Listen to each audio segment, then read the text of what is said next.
Tales with Gigi presents A Christmas Carol. Once upon a time, on Christmas Eve, old Scrooge sat busy in his office. It was very cold outside, and in Scrooge's office it was not much warmer either. Suddenly, Scrooge's nephew entered the office. "A Merry Christmas, Uncle! God save you!" Fred said. "Bah!" said Scrooge. "Humbug!" "Christmas a humbug, Uncle?" said Scrooge's nephew. "You don't mean that, I am sure." "I do," said Scrooge. "What's Christmas time to you? You have to pay bills without money. You're a year older, but not an hour richer. Keep Christmas in your way and let me keep it in mine." "Keep it? But you don't keep it," said Scrooge's nephew, who was a very friendly young man. He even tried to cheer Scrooge up and invited him for dinner on Christmas Day. But Scrooge said no and sent him out. When Scrooge's nephew left, two gentlemen came in to collect money for the poor who had no place they could go. Stingy Scrooge, however, didn't give the gentlemen any money. "Are there no prisons? Are there no workhouses?" he asked sarcastically, and told them to leave the office. When it was time to close the office, Scrooge talked to his clerk, Bob Cratchit. "You want all day off tomorrow, don't you?" said Scrooge. "If that is okay, sir," answered the clerk. "It's not okay," said Scrooge, "and it is not fair. After all, I have to pay you for the day, although you don't work. But if it must be, I want you to start work even earlier the following morning." Cratchit promised that he would, and the two went home. Scrooge lived all alone in an old house. The yard was very dark and scary that night, and when Scrooge wanted to unlock the door, he had the feeling that he saw the ghost of his old business partner, Marley, who died a long time ago there. This was rather spooky, but Scrooge was not frightened easily. "Humbug!" he said, opened the door and walked in. He locked himself in, however, which he usually didn't do. But then he felt safe again and sat down before the fire. Suddenly, Scrooge heard a noise deep down below, as if someone was dragging a heavy chain. The noise came nearer and nearer, and then Scrooge saw a ghost coming in right through the heavy door. It was Marley's ghost, and his chains were long. They were made of cash boxes, keys, and heavy purses. "Who are you?" said Scrooge. "In life, I was your partner, Jacob Marley. But why do you come to me now?" "I must wander through the world, and I wear the chains because I was so stingy in life. I only cared about business, but not about the people around me. Now I am here to warn you. You still have a chance, Ebenezer. 3 spirits will come to you. Expect the first tomorrow, when the bell tolls 1. When he had said these words, Marley's ghost disappeared, and the night became quiet again. Scrooge went straight to bed without undressing, and fell asleep immediately. When Scrooge awoke, it was still very foggy and extremely cold, and there was no noise of people in the streets. Marley's ghost bothered him. He didn't know whether it was a dream or not. Then he remembered that a spirit should visit him at 1 o'clock, so Scrooge decided to lie awake and wait to see what happens. Suddenly, the clock struck 1. Light flashed up in the room, and a small hand drew back the curtains of his bed. Then Scrooge found himself face to face with the visitor. It was a strange figure, like a child, yet not so like a child as like an old woman. Her hair, which hung about her neck and down her back, was white as if with age, and yet the face had not a wrinkle in it. "Who and what are you?" Scrooge asked the ghost. I am the ghost of Christmas past. Rise and come with me. The ghost took Scrooge back in time to a place where Scrooge was a boy. There Scrooge could see his younger self playing with other children. They were cheerfully running around the Christmas tree, and although they were poor, they had lots of fun. The spirit also took Scrooge to a warehouse where Scrooge was an apprentice. Scrooge saw the merry Christmas Eve they spent in the office with their boss, Mr. Fezziwig, and his family. There was food and music and dancing, and everybody was happy. Then the spirit took Scrooge to yet another place. Scrooge was older now. He was not alone, but sat by the side of a beautiful young girl, Belle. There were tears in her eyes. It is sad to see, she said softly, that another love has displaced me, the love of gold. Your heart was full of love once, but now I think it is better for us to part. May you be happy in the life you have chosen. "Spirit," said Scrooge, "show me no more. Take me home. Why do you torture me?" one shadow more, said the ghost. They were in another scene and place, a room not very large or handsome, but full of comfort. There was a happy family celebrating Christmas with all their warmth and heartiness. Scrooge recognized Belle, his former girlfriend. She was now married and had children. "Spirit," said Scrooge in a broken voice, "take me back. I cannot bear it any longer." He struggled with the ghost to take him back, and finally Scrooge found himself in his own bed again. He was very exhausted and sank into a heavy sleep. Scrooge woke up in the middle of a snore, just before the clock struck 1 again. He sat up in his bed and waited for the second ghost to come.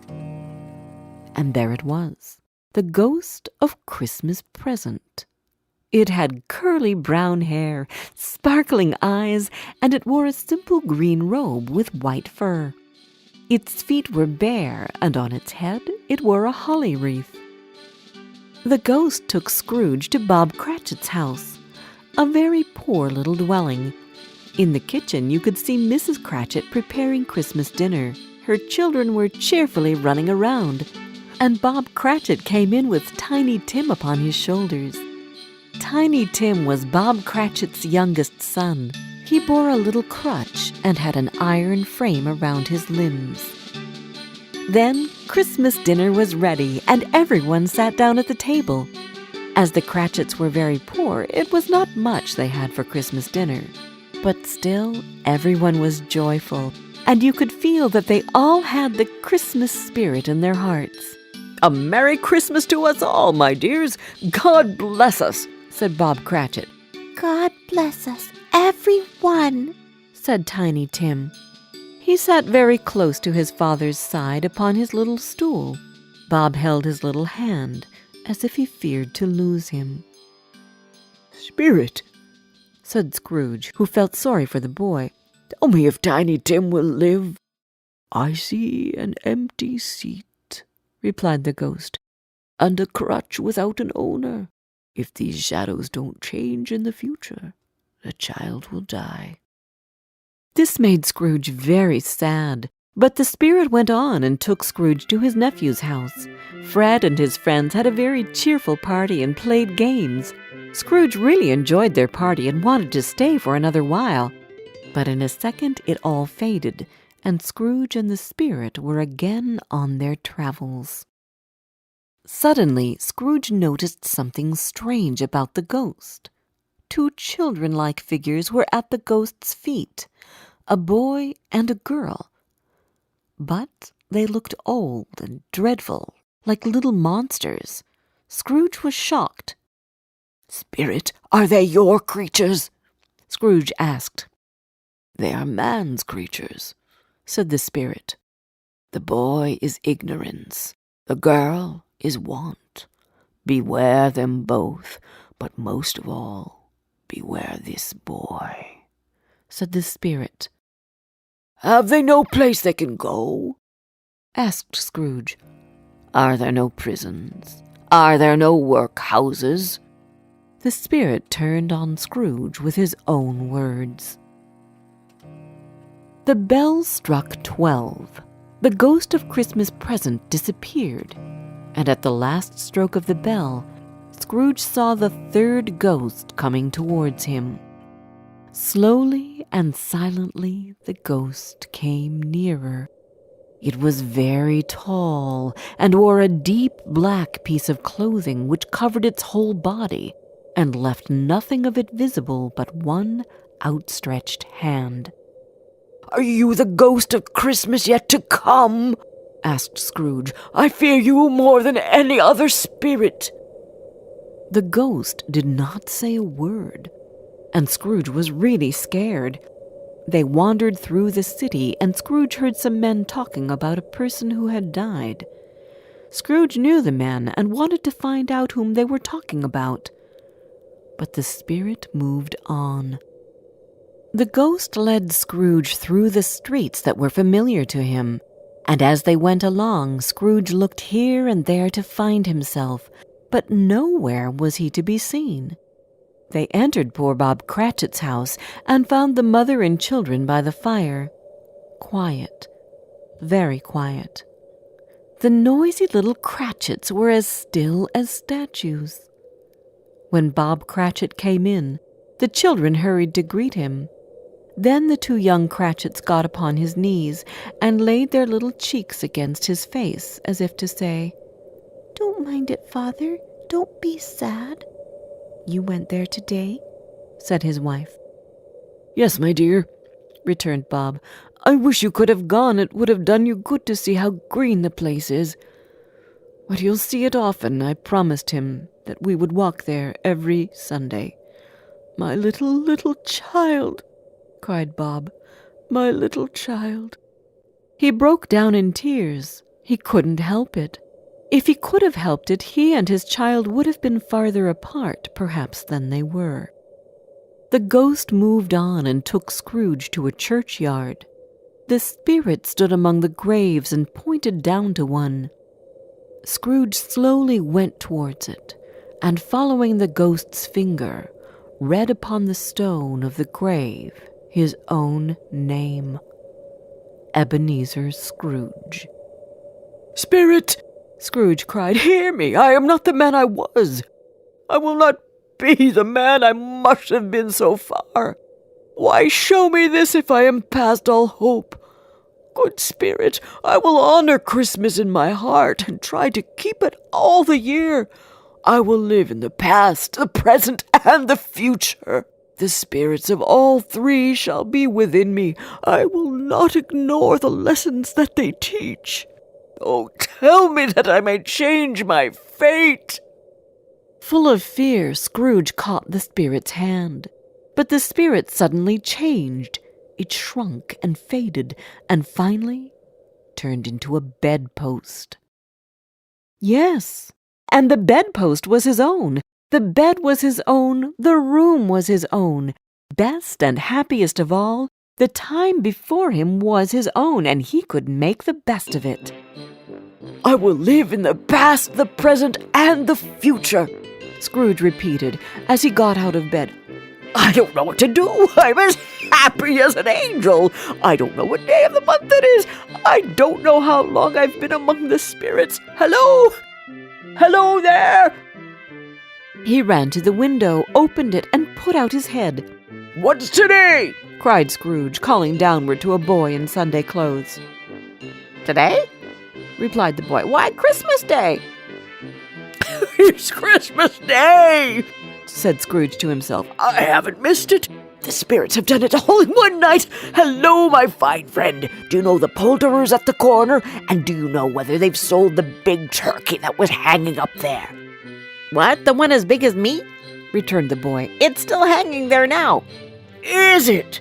said Scrooge. "Go and buy it. I am in earnest.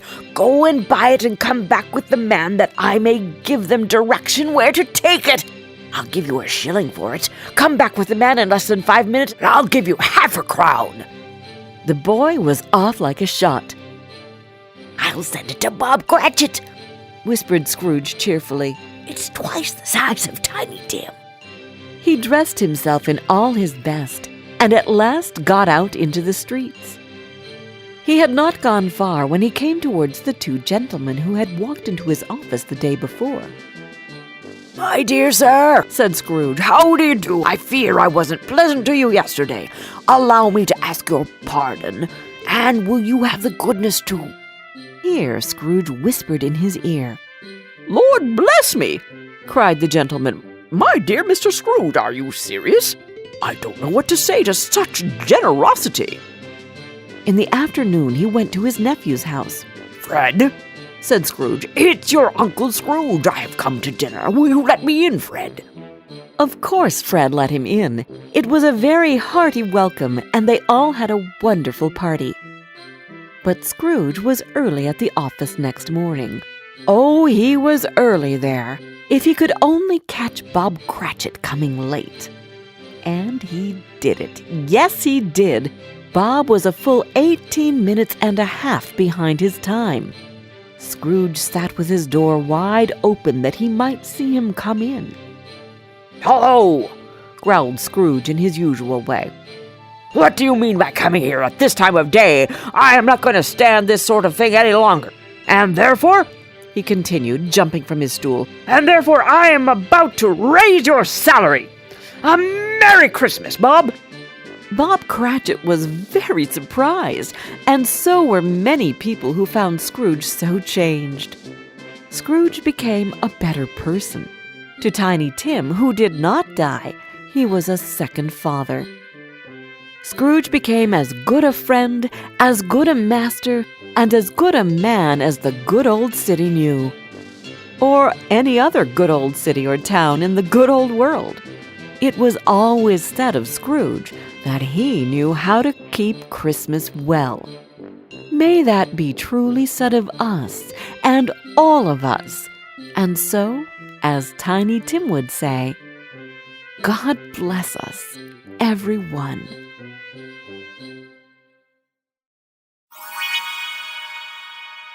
Did you like this story? Download our storytelling app, Tales with Gigi, where you can find more than 30 other fairy tales and fables which can come in handy during feeding time, bedtime, or on road trips. And don't forget to subscribe to our channel. We've got new tales coming out every Wednesday.